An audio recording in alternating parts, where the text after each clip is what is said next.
Today we're going to be doing something a little bit different. We're actually going to be taking a look at a stock, at an opportunity I think that's coming up that I think you can take advantage of.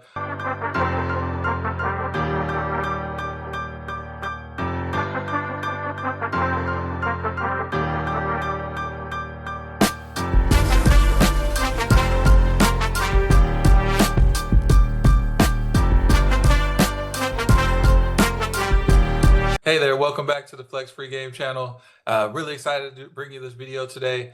Today we're going to be doing something a little bit different. We're actually going to be taking a look at a stock, at an opportunity I think that's coming up that I think you can take advantage of. I'm going to go over a few different things, some things that I look at, some things that we do in the program to make sure that we can vet out these opportunities and make sure there's something we want to get invested in. But that's what I want to do today. I want to go ahead and jump in here and kind of show you some things that we're going to be taking a look at for the upcoming weeks, upcoming months. So I'm gonna go ahead and share my screen here. It's gonna pop up.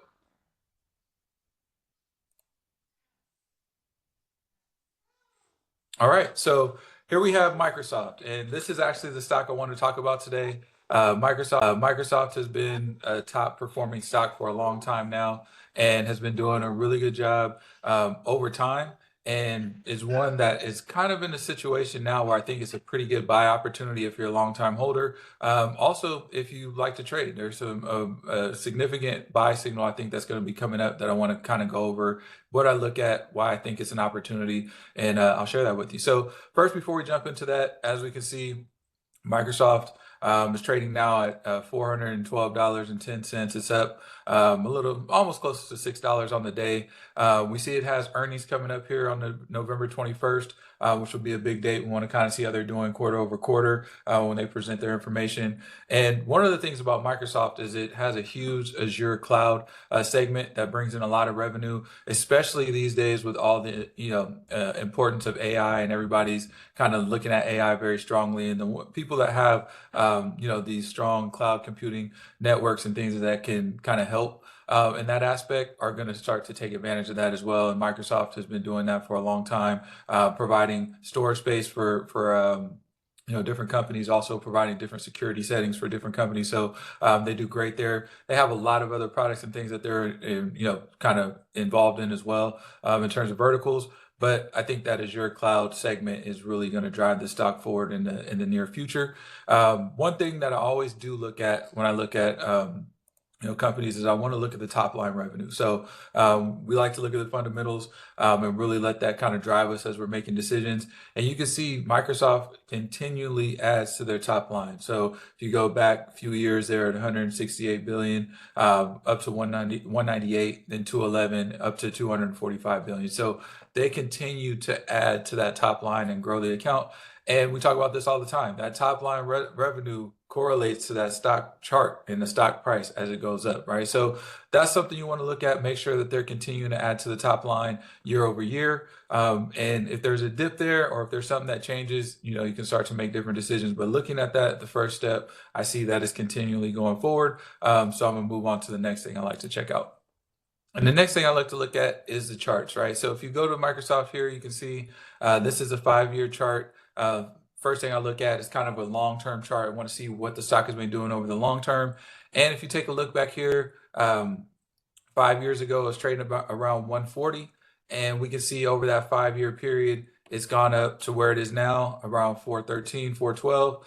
And actually got a little bit higher, around 470. So if you look at that over that 5-year period, if you've been invested that whole time, it's tripled almost in value. So you invested, you have about 3 times your money, which is a great thing in the stock market. When we're looking at companies for the long term, we want to see them at least double over that 5-year period, but I'd much rather see triple, 300%, 400% growth, so that we can, really make some gains on our investments, right? We want to make money in the stock market, and that's what we want to see. But we definitely see that here in the long term. We've almost tripled in value over that 5-year period. So we'll go ahead and move on to the next look at the chart, right? So the next chart I want to look at is the 1 year. That's going to give us more of a midterm view, kind of seeing what it's doing over that 1-year period. So 1 year ago, it's trading around 340. We're up to 412 now. Again, we've had a little bit of a pullback recently. It was up to 470, and we can see that it's actually done very well over that year as well. And then lastly, what I want to do is I want to take a look at the short term. And this is a short-term chart, and we can see in the short term it's had some volatility, right? And that's where some of this opportunity that I'm expecting is coming in. And you can see I have some indicators here that we use when we're looking at opportunities to get into stocks, right? So this top one right here is our, that's red, is going to be our 50-day moving average. Then we have like a light orange colored one here. That's going to be our 100-day moving average. And then we have our 200-day moving average here. So you can use these moving averages as different buy signals in terms of if you're already invested in a stock or if you're looking for an opportunity to get in. Now, when a stock kind of dips below this 200-day moving average, to me, that's the market telling me that this stock is not in favor. But you can see with Microsoft and its history over these last 3 months that anytime it dips below this 200-day, we see a bounce back and it kind of takes off here, right? We can see it dip below this 200-day again, bounces back, hits a new high. Then we see it bounce below this 200-day, shot back up again, and now we're down below that 200-day moving average again. So where it is right now, I'm not going to buy. I want to see it actually come back and get to this 200-day moving average, but that is where I see the buying opportunity. So if you are looking for something that, has a good chance of moving forward, I think if Microsoft can hit this 200-day, again, if it doesn't hit the 200-day, I wouldn't touch it. But if it hits that 200-day moving averages and it moves above it, I think that's a great buying opportunity. If you're looking to trade or if you're looking to hold long term, or if you already have shares, that's another opportunity to kind of add to your position and add shares here. So again, using those moving averages, as we see it dropping below, again, when it's below, I think of that as it being not in favor. But if it bounces back up here and we see that throughout the short-term history, it's bounced below and it's come right back. So I'm looking at this to bounce back, hit that 200-day moving average, continue forward. And that's really the opportunity I'm looking at. So that'll kind of wrap it up for today. If you like what you heard on the call today or on the video today and you found it helpful, leave us a like, subscribe, kind of check out our videos that are upcoming. We have a couple that we just put out, so you may want to check those out as well. Also, if you have any questions on Microsoft or any other stocks, please put those in the comments. We'll be sure to get back to you on one of our follow-up videos. And thanks for watching. We'll see you on the next one.